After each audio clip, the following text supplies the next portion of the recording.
महामहिम राष्ट्रपति आदरणीय श्रीमती द्रौपदी मुर्मू जी, झारखंड के आदरणीय राज्यपाल जी श्री सीपी राधाकृष्णन जी,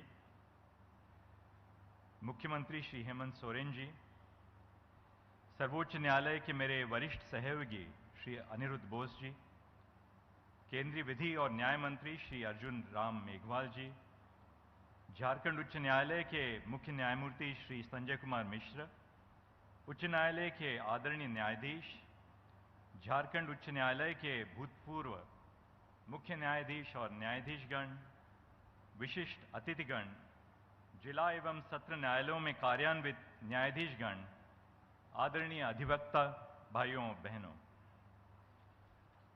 झारखंड उच्च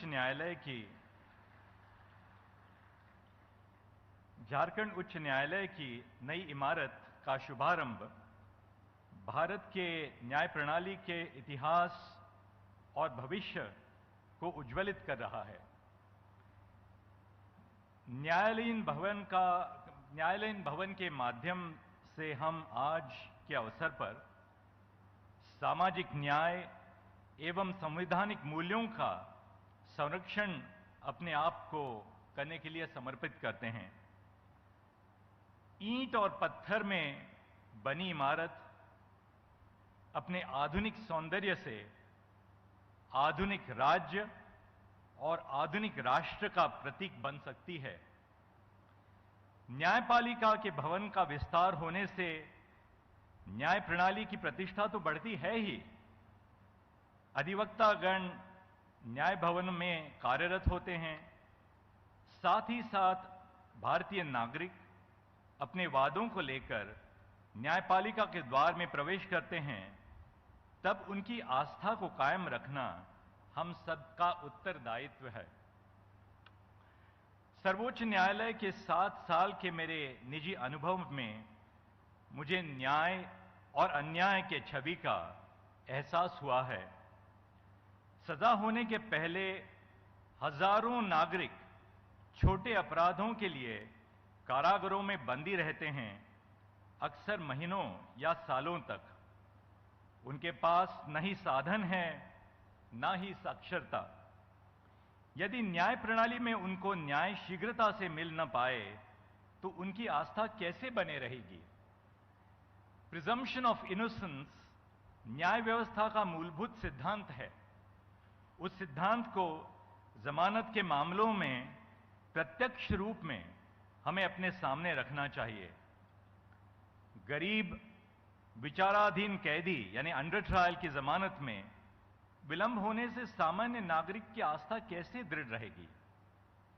जिला और सत्र न्यायालयों को सक्षम बनाना उच्च न्यायालय और सर्वोच्च न्यायालय का कर्तव्य है। मैं समझता हूं कि जिला न्यायालयों को हम सबऑर्डिनेट जुडिशरी की व्याख्या देते हैं तो उनको अधीनस्थ की भावना प्रदान करते हैं।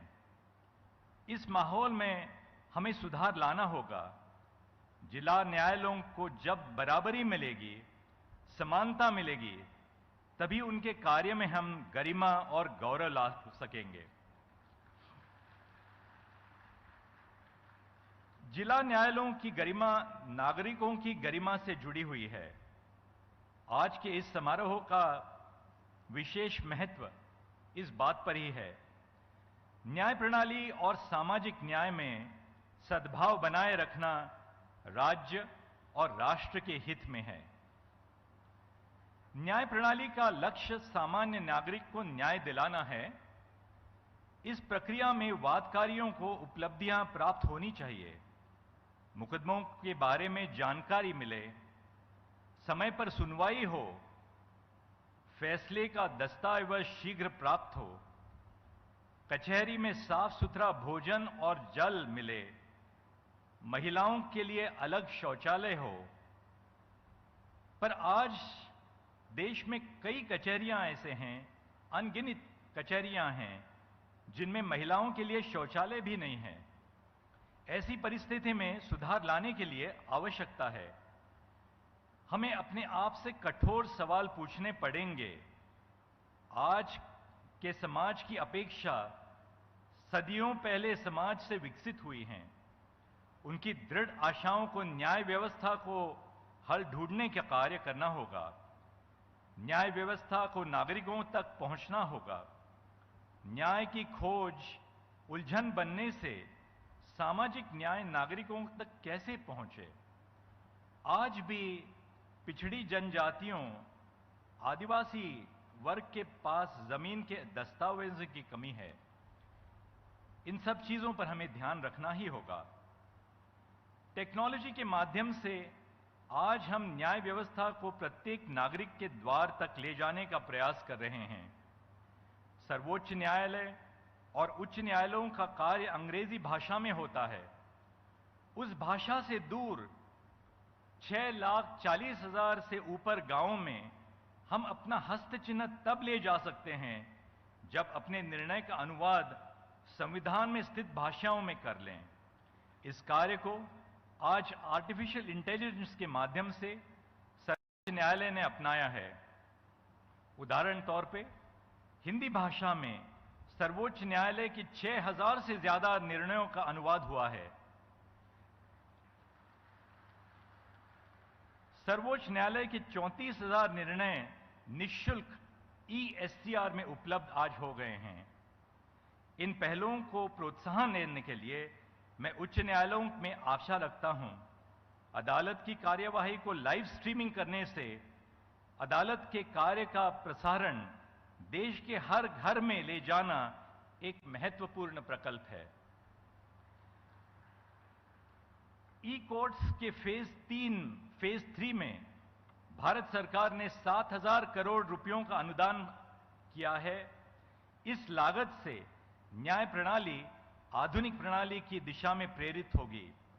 साथ ही साथ टेक्नोलॉजी के माध्यम से हम अपने कार्य को सामान्य जीवन से नजदीकी प्रदान करेंगे। इस शुभ अवसर पर मैं आप सबको बधाई देता हूं।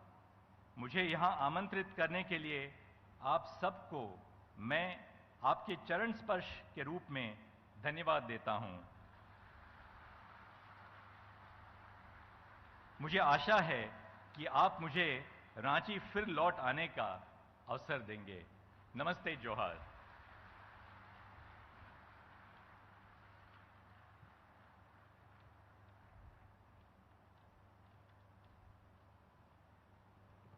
आपके संबोधन के लिए बहुत बहुत धन्यवाद डॉक्टर जस्टिस डी वाई चंद्र।